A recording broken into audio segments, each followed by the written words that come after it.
Hey there, I'm Lee Ullman here with some big news from the National Young Farmers Coalition. We're partnering with Heritage Radio Network on a special season of The Farm Report. It's all about what's happening with the Farm Bill and how it impacts farmers and eaters. I am growing diversified vegetables on land that's been in our family for 150 years. And so with the pandemic, gentrification, property values going up, we had to sell the land and we lost it. Join us as we uncover the untold stories behind this massive piece of legislation that shapes how we grow our food, what we eat, and so much more. The problems we have had, those are things that come from earlier Farm Bill and USDA policy, right? Like Earl Butz, get big or get out. You know, it's my responsibility to know not only what I'm eating, but then like how that all came to be.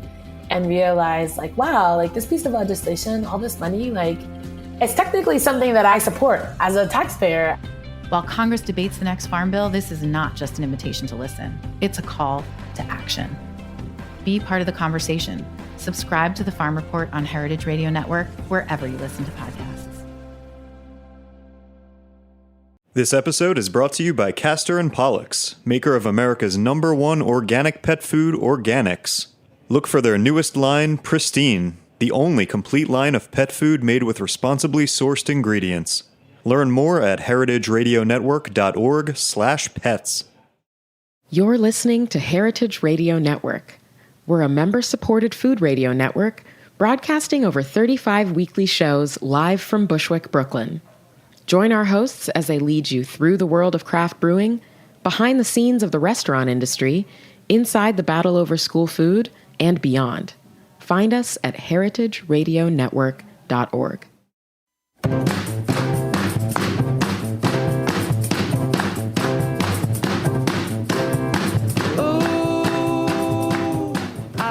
Hey, you're listening to Eat Your Words on Heritage Radio Network. I'm your host, Cathy Erway, and we're live from Brooklyn today. And it happens to be the birthday of a food writer named Patience Gray.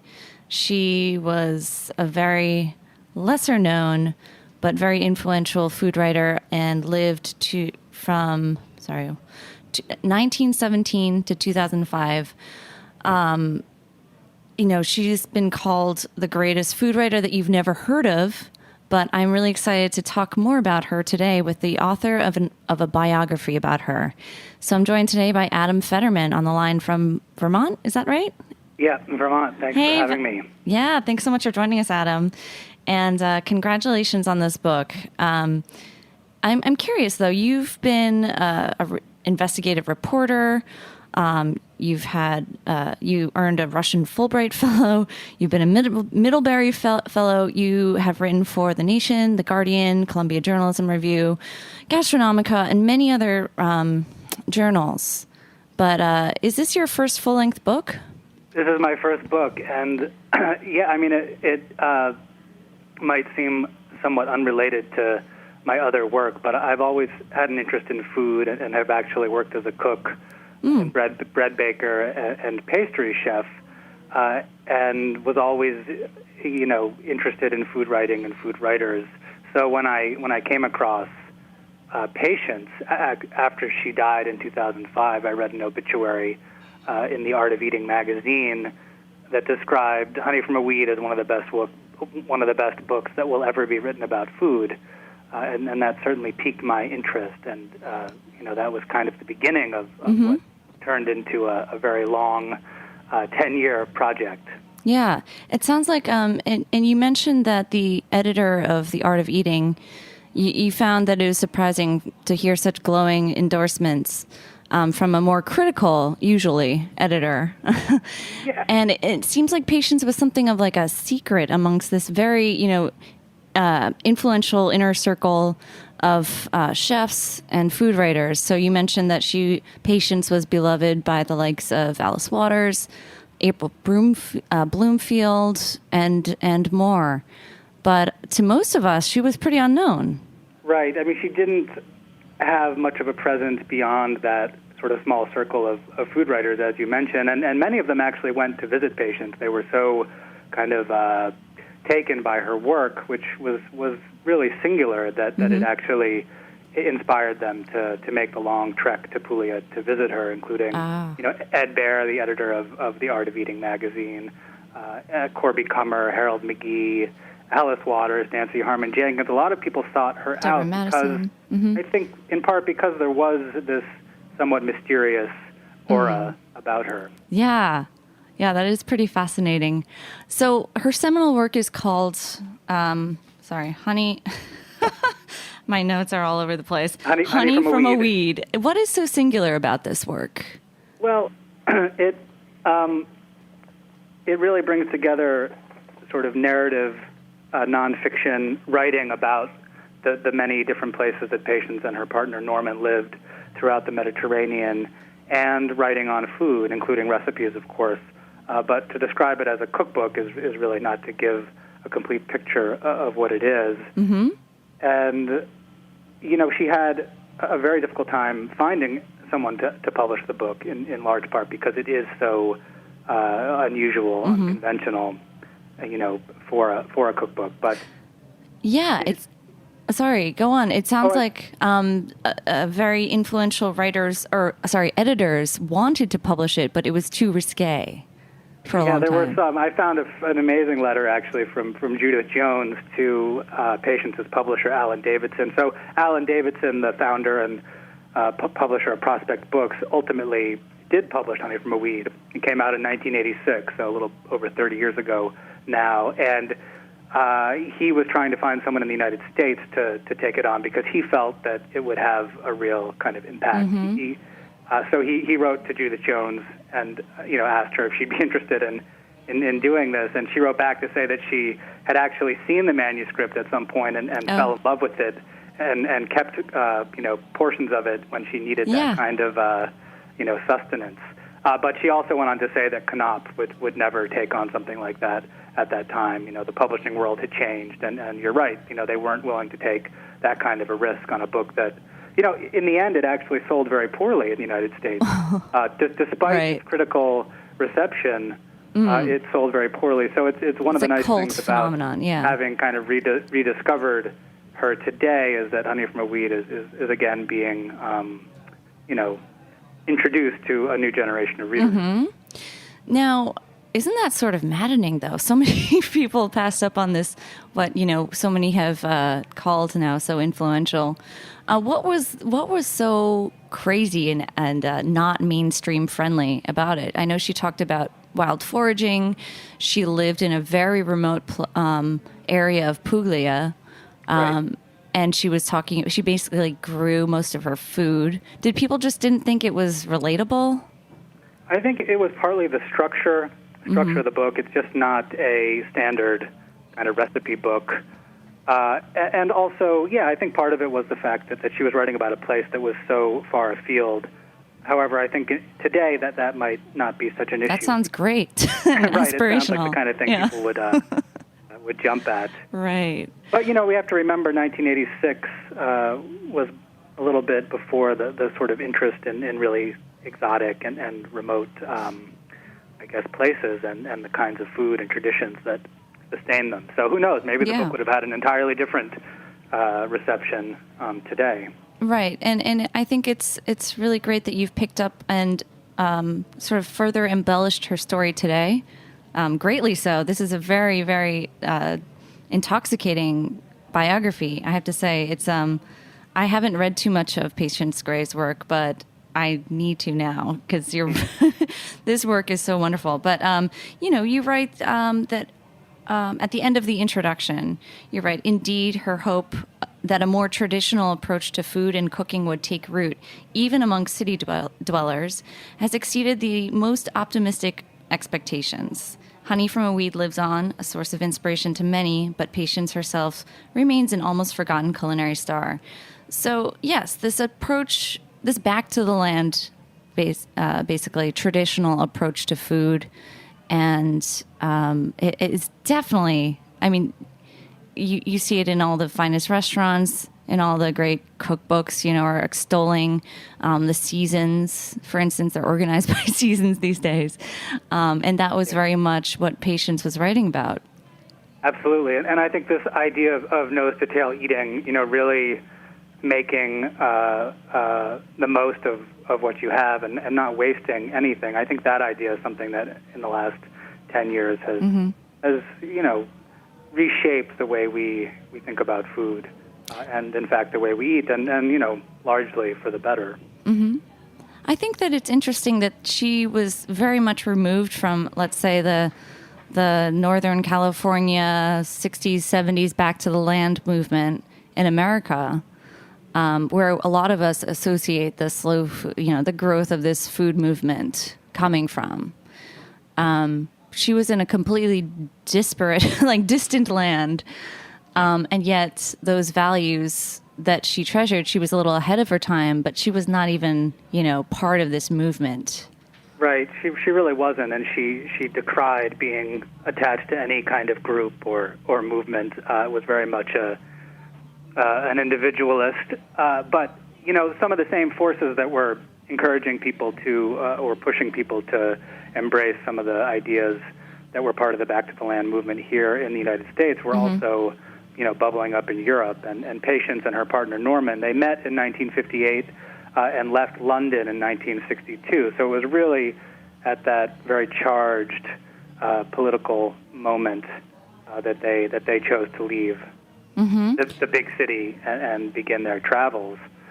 So I think it's interesting to look at those trends across continents.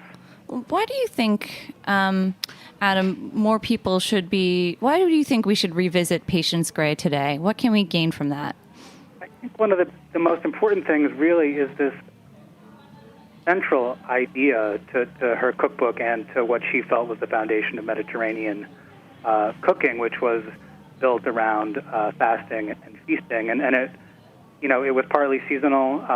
In the case of Naxos, the Greek island of Naxos, where they lived for a year, it was also part of the religious, rituals around Lent. But, scarcity was something that Patience felt made eating and food that much more pleasurable and meaningful when it was present. So I think that's an idea that we probably have lost touch with almost entirely, even though we may think of ourselves as somewhat more enlightened when it comes to eating seasonally and foraging and all the rest. We always have an abundance of whatever it is we seem to want. And I think that was something that Patience looked, somewhat skeptically at. Mm-hmm. And it's also great to sort of be able to flesh out an individual who was a writer, but was very much a shadowy figure even during her lifetime. It seems like there was a hunger to learn more about her, and there was just not very much left. There's not very much information besides her seminal book. That's right, and that was one of the other interesting things after reading Honey from a Weed. It is a very autobiographical book, and you get this remarkable sense of who Patience was. But at the same time, it reveals almost nothing about her past or who she was. And that tension really is what grabbed me, because I wanted to find out, well, who was this woman? How did she end up writing this remarkable book? How did she end up in this island or, this area that it was so far removed from where she grew up? Yeah, and of course, she had a long career before they left for the Mediterranean. She was 40, 42 or something like that when they actually left London. And she had a remarkable career both as a cookbook author and artist, journalist. She was the first editor of the Plat du Jour. The Woman's Page, right, Plat du Jour in 1957, and then she went on to edit the Women's Page at the Observer from 1958 to 62. She was one of the translators of Larousse Gastronomique, the French encyclopedia of cooking. So she had her hand in a number of interesting... Yeah. And these are like classic books of, classic housewife, cookbooks of the post-war era that she played a hand in here. Plat du Jour was published in 1957, so Elizabeth David had already kind of paved the way to some extent with her Mediterranean, summer cooking. Yeah. And it sounds like Patience, rather than sort of building on that fame, she eschewed it. She turned away from it. She refused to do an updated revision of Plat du Jour, for instance. Right. I mean, that was one of the really intriguing things as well that I found in the archives, the Penguin archives, is that there was this opportunity to come out with a new edition of Plat du Jour, and it likely would have allowed patients to continue publishing cookbooks, throughout the 60s and 70s. But Patience's ideas about food and cooking were changing rapidly at that point, and she had a falling out with her co-author, who she had written Plat du Jour with. So, I mean, the amazing thing is, 30 years later, she reemerges with Honey from a Weed. And, at that point, I think very few people had really remembered Plat du Jour, but Alan Davidson, who was always, very... Her publisher. Her publisher, and quite... had his ear to the ground. He did another edition of Plat du Jour, and that book has also lived on. It's incredible. Beloved. So two very different sides of Patience Gray are still out there very much in the world. I want to get to know more about why she kept shape-shifting and reinventing herself, but we're going to cut to a quick little commercial interlude and be right back.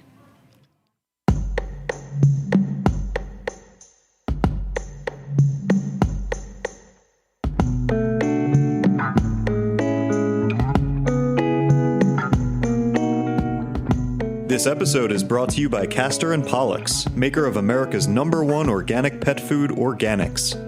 You put a lot of care and thought into what you eat. After all, you're a food radio listener. That thoughtfulness goes hand in paw with how you feed your pets. Purposeful pet food doesn't happen by accident. Castor & Pollux scours the earth to carefully select the best organic and responsibly sourced ingredients. New Pristine from Castor & Pollux is the only complete line of pet food made with ingredients that are responsibly raised, caught, or grown. Feed your dog or cat the new standard, like grass-fed beef, wild-caught fish, and vegetables grown without synthetic fertilizers or chemical pesticides. Pristine from Castor & Pollux. Purposeful pet food. Learn more at heritageradionetwork.org/pets.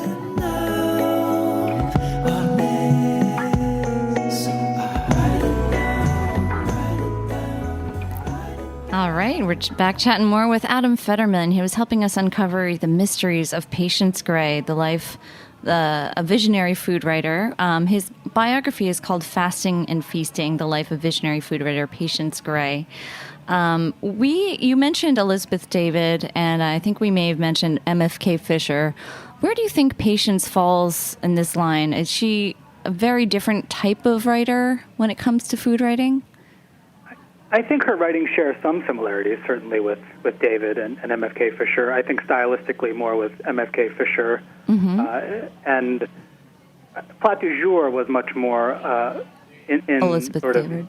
In the tradition of what Elizabeth David was doing, but they went in completely different directions. Elizabeth David devoted herself to much more scholarly work, and Patience was off, kind of foraging and collecting edible being plants. Sort of a Thoreau-like figure, yeah.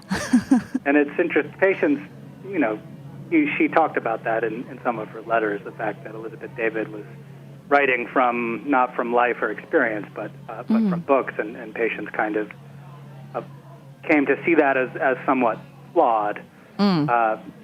But, they were contemporaries. They were of the same generation. They had all lived through the Second World War, and I think they really reshaped the genre of food writing and made it turned it into something that was taken seriously as a form of literature. She's certainly part of that tradition. Right. So you came across Patience Gray in 2005 when she was already no longer with us. How hard was it to track down her past? It took many turns. I had it took the last 10 years. I had the great fortune of working with her children, who were remarkably open and willing to give me access to her letters and unpublished papers. So her son Nicholas has lived in Puglia in the farmhouse that Patience and Norman lived in up until Patience died in 2005. Norman died in 2000, and Nick has been there ever since.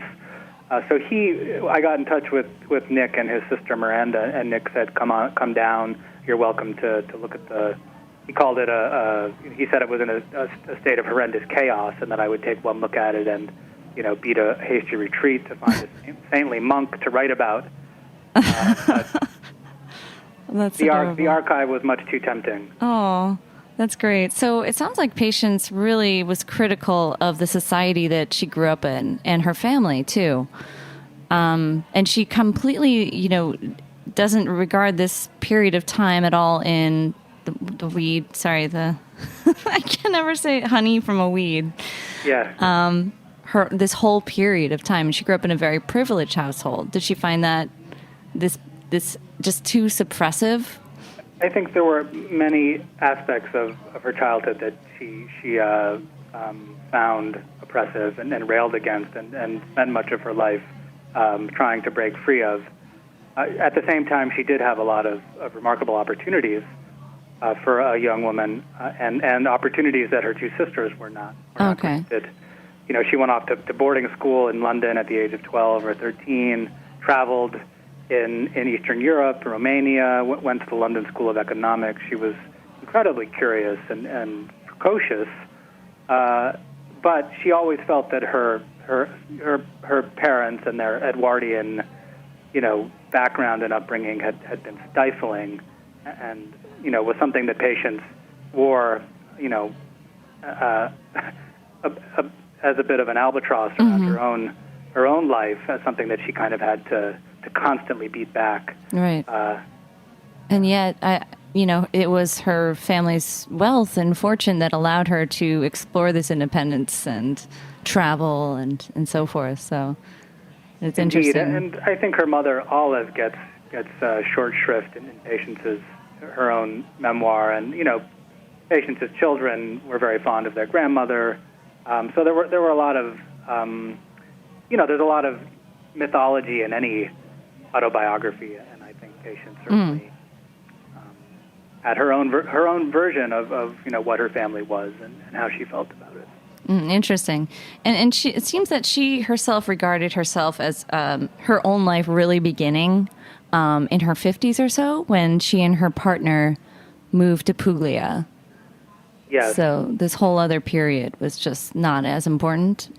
In many ways, she kind of wrote it out of her own life, especially the period before the Second World War and her relationship with the father of her children, a man named Thomas Gray, whose name she took but never married, had 3 children with him. One of them died, and this was right in the middle of the war. She leaves him in 1943 and goes to live in a cottage that belonged to her mother Olive in the countryside, and that period during the war, I think, was both formative and quite challenging.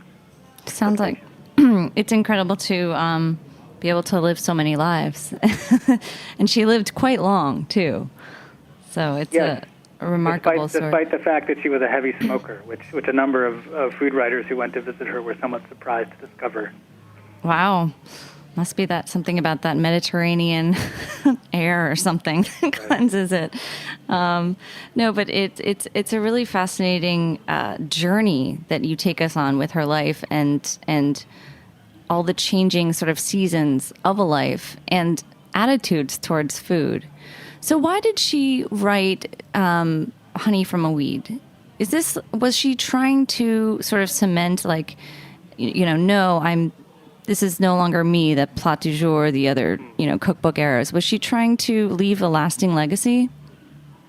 It's an interesting question. I don't think it was so much a self-conscious decision to demonstrate that she had.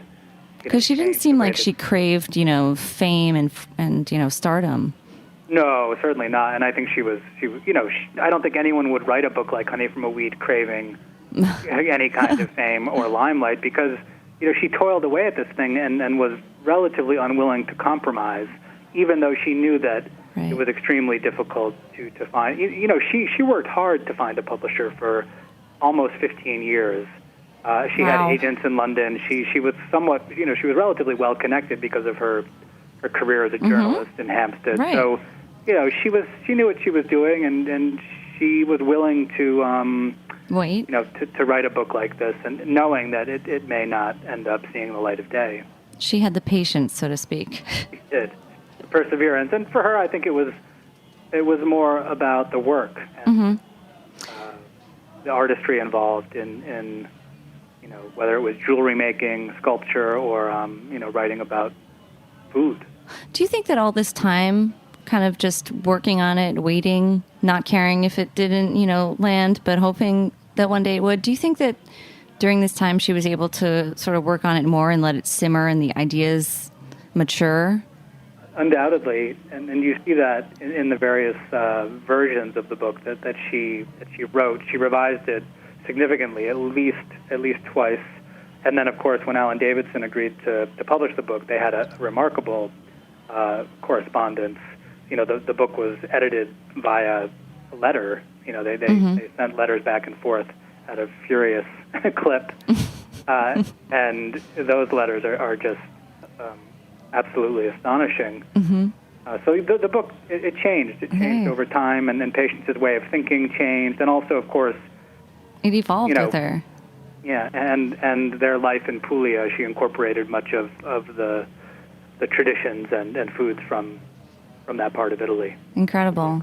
I love hearing about stuff like that. It's like, nothing needs to be rushed. Just let it, like a good stew, good stock, just let it simmer, It'll acquire a deeper flavor. But I'm struck, though, because it was only published in the mid-'80s. By this time, there was Chez Panisse. There was already a quite established Back to the Land movement, as I was saying, and growing worldwide. So this came out, this didn't inspire that, but yet it still struck a strong chord with that movement. Absolutely. No, it certainly wasn't the only book out there either that was talking about some of these ideas. But I think that the way Patience wrote about what she described as the fastest appearing way of life and why it was so meaningful to both to her and she felt more broadly. I think that is what captured people and challenged. I think it challenged them too. It's not necessarily an easy book, and I think for whatever reason, the food world was really swept away by it. Yeah, definitely. So do you think that folks should read that first and then dig into the biography? Because many haven't. Read them together. That's perhaps the best way. One of the great things is actually to see Honey from a Weed, as I mentioned earlier, being rediscovered. And I think that Prospect Books is still publishing it, and I know that they're struggling to keep up with orders. So oh, really? It's a good sign. That's fantastic. I wonder if there's going to be a movie. Who knows? Hey, yeah, I'm curious if you heard any murmurs about that since your book has come out. Oh, there are always rumors, but nothing more than that. So. Really? Okay. Well, keep us posted. I But seriously, since your book has come out, have you seen a growth of interest? I'm sure you've been at the heart and center of this, resurgence because you've written this book. But what has it been like? What are the reactions that you hear from all kinds of folks? I know that there's wonderful accolades and quotes on the back of your book from, Harold McGee, Deborah Madison, Corby Kummer. What about folks who hadn't heard of her before? Yeah, I think I probably heard a little bit less from them since the book came out. It hasn't been that long, but I think the fact that there's obviously great interest in Honey from a Weed, so I have no doubt that people who had never heard of Patience are discovering her, and really that's the way it was for me. I had no idea who she was, and embarked on this project. And I think one of the great things about her work is that it seems to have this great staying power, despite the fact that it really does depict a world that is very different from the one that we live in today. I should mention that it's not just food writers and chefs who love this book. It's also novelists, like you mentioned, the late Jim Harrison and others, who really found her writing to be incredible. Yes, Angela Carter, the British novelist, as you mentioned, Jim Harrison described Patience as a wandering Bruce Chatwin of food. And clearly that's just a testament to her prose and the the kind of element of her work that's very difficult to pin down. Mm-hmm. I think that, it sounds like, I mean, I've touched on some of her work, but I just can't wait to pick up a copy now of Honey from a Weed. It is like this, just this hard, esoteric book now that I'm sure a lot of people are looking up, with much thanks due to not an obituary, but now your book. So thanks so much for bringing attention to that to a new generation. Thank you. I'm very happy that it came to be. There were certainly moments when it appeared that it was not going to happen. So you struggled to find a publisher? I did. It took me quite some time to try to find a publisher in England, and that didn't end up leading anywhere. So it was really just a stroke of luck that Chelsea Green approached me. Yeah. I was like, I mean, I love Chelsea Green. We've had a lot of their books on this radio station. So I thought it was really cool that it was coming from Chelsea Green. I had no idea that it was so hard, and even a British publisher didn't happen. So, well, congratulations to that. Thank you so much. Yeah. All right. Well, thanks again, Adam, and thanks everyone at Heritage. That's about all the time we have for today, but we'll see you next week on Eat Your Words.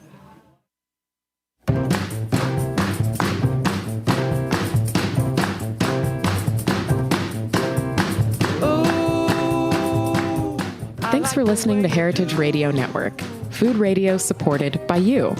For our freshest content and to hear about exclusive events, subscribe to our newsletter. Enter your email at the bottom of our website, heritageradionetwork.org. Connect with us on Facebook, Instagram, and Twitter at heritage_radio. Heritage Radio Network is a nonprofit organization driving conversations to make the world a better, fairer, more delicious place. And we couldn't do it without support from listeners like you. Want to be a part of the food world's most innovative community?